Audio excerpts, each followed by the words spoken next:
Rome Rome भाइयों। तर मित्रांनो आपण आलतो गाडी भरायला इचलकरंजीला, कारण की आपल्याला इचलकरंजीवरनं ऑर्डर होती बघा जैन पिठीची. मग काय आपल्याला भरायचं होतं गटान 20 बंड होतं मित्रांनो.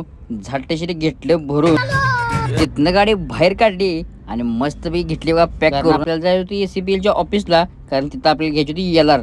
मग काय एलआर बिलआर घेतली आणि आलो बघा किनीच्या टोल नाक्यावर. टोल नाका जरा जाम लागला, घेतला पास करून आणि आलो बघा घरापाशी. गाडी लावायची जागी शेंगा वाळत घातल्यामुळे गाडी रोडलाच दाबून लावली बघा.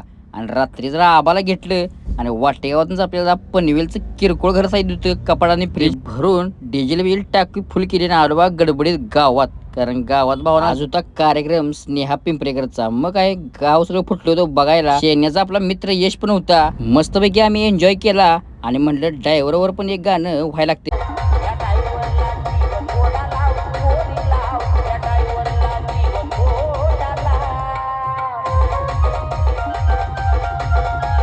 कार्यक्रम बघून आलो घरला 1 वाजता आणि उठलो होतो 4:30 वाजता. मायाबरोबर उठली होती बघा मनी पण. मग काय मस्तपैकी आंघोळ त्याने करून आईनं मस्तपैकी कडक चहा दिलता. खोटं मारलं आणि लागलो बघा मार्गाला. मालखेड फाट्यावर आल्यावर धोकं काय निबारच पडलं होतं. लावलं त्यात नंबर रिपीट आणि पोचलो बघा खेड शॉपूरच्या टोल नाक्यावर. टोल नाका होता मोकळा, घेतला पास करून आणि लावले बघा साईडला. घरातून निघल्यापासून आपण काय भावानं थांबलोच नव्हतो आणि धोकं पण पडलेलं, त्यामुळे गाडीवर धोळा त्याने जास्त बसलेला. मस्तपैकी फडकतीने मारून गेली चकाचक आणि गेलो मामाजवळ. मामाला म्हणले कडक चहा दे मामा, झोप जरा डोळ्या होत्या, झोप गेली पाहिजे. मग काय चहा तीन पिला आणि आलो बघा लोणावळ्याच्या घाटात. आता घाट मित्रांनो उतरायला जरा बंदच केला होता, कारण की कोणतं साहेब आलता, त्यामुळे घाट चढायला दोन्ही पण लाईनीत चालू केली त्या आणि उतरायला मात्र अर्धाच मित्रांनो थांबेलो होतो. मग काय आलो बघा खोपोलीत.